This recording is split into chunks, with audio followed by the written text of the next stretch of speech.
brain bit by bit, I'm going to continue with the choroid plexus and CSF production.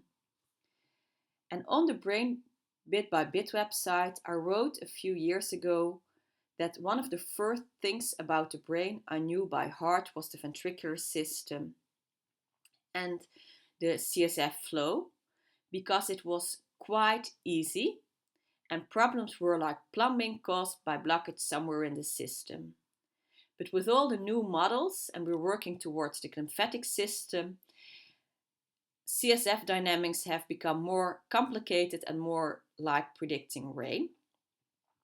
And we all know that the choroid plexuses are located in the lateral ventricles, in the occipital and temporal horns, and that the choroid plexus is continuous with the choroid plexus of the diencephalon in the roof of the third ventricle.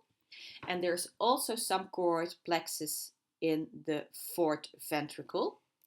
And the choroid plexus in the fourth ventricle looks a little bit different than the choroid plexus in the lateral and third ventricles, because the choroid plexus in the fourth ventricle is more vascular with less stroma. And you can also see on these post-contrast images the thin choroid plexus extruding through the foramina of Luschke as the flower baskets of Bachtelek. We talked about the embryology of the choroid plexus in previous videos on embryology of the deep structures of the forebrain and when we discussed intraventricular meningioma.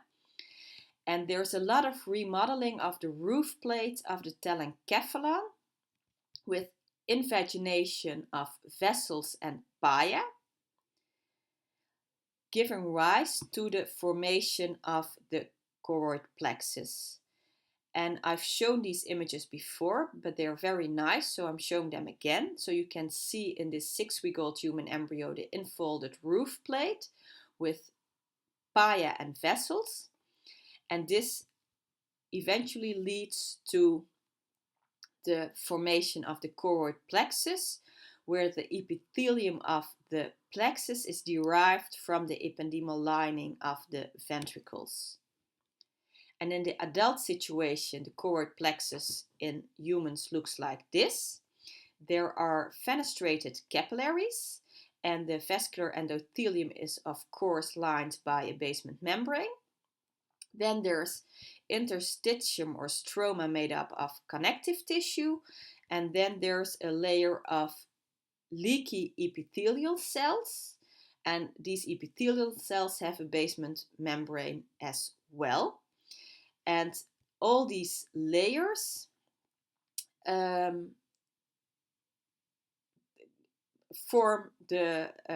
contribute to the formation of CSF.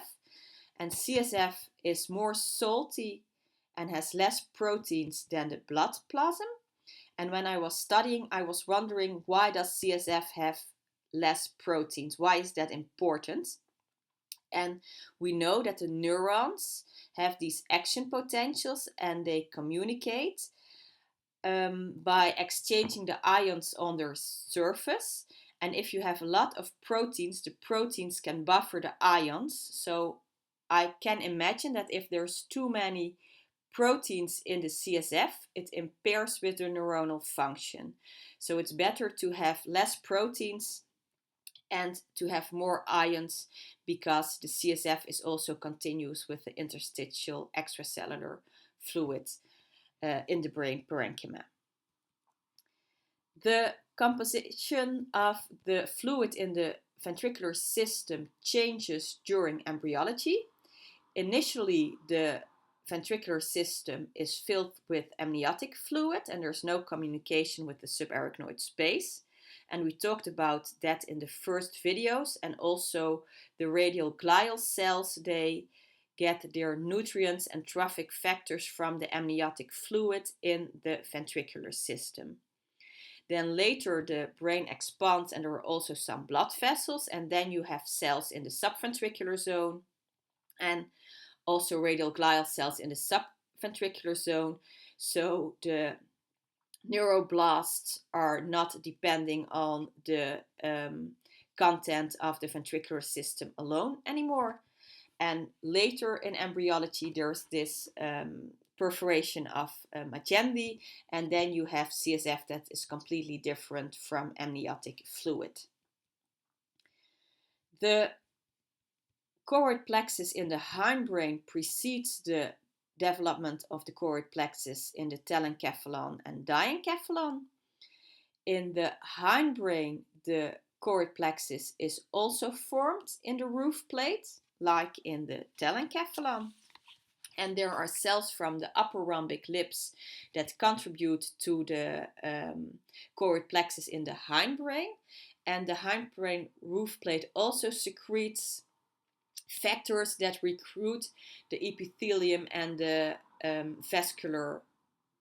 vasculature. So the roof plate is important for the induction and formation of the choroid plexus, both in the hindbrain and in the forebrain. In the hindbrain, the cells secrete ions and proteoglycans, and this causes an osmotic gradient. And because of this gradient, there's pressure of the fluid in the ventricular system exerted on the walls, contributing to the expansion of the posterior fossa. And we talked about that in the video on Arnold-Chiari malformations. During embryology, the epithelium of the choroid plexus changes, and in the final situation, it is one layer of cuboidal epithelium. And this cuboidal epithelium is also not just a passive SOF, but it secretes certain factors actively in the choroid plexus.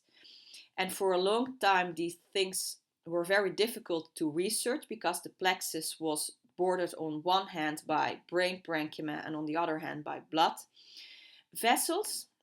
So there was a very nice article in Science 2020 by Laura Pellegrini and co-authors, and they made these organoids, so a model of choroid plexus, and they looked at the permeability of certain drugs, and they also found all these different factors that were secreted by choroid plexus cells. And they also find that there are different epithelial cells in the choroid plexus, so they're specialized epithelial subtypes. And when you look in research nowadays at clinical imaging of the choroid plexus, there are articles on intracranial hypertension and the volume of the choroid plexus. And the volume of the choroid plexus also changes in, for example, Alzheimer's disease. There are studies also on Alzheimer's disease where they look at tau tracers, they look at perfusion of the choroid plexus. It's all very, very interesting and gives more insight in the physiology. But in real life and in clinical practice, I'm not doing these advanced, interesting things.